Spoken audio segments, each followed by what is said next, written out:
চুয়া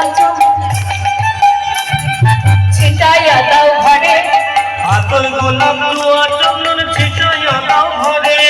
সাজাও গো ফুলের বিছানা পবিত্র অন্তরের তলা, সাজাও গো আজ আমার প্রাণ আসতে পারে। সাজাও গো আজ আমার প্রাণ আসিতে পারে, আসিলে আসিতে পারে ভরসায় অন্তরে, আসিলে আসিতে পারে ভরসায় অন্তরে।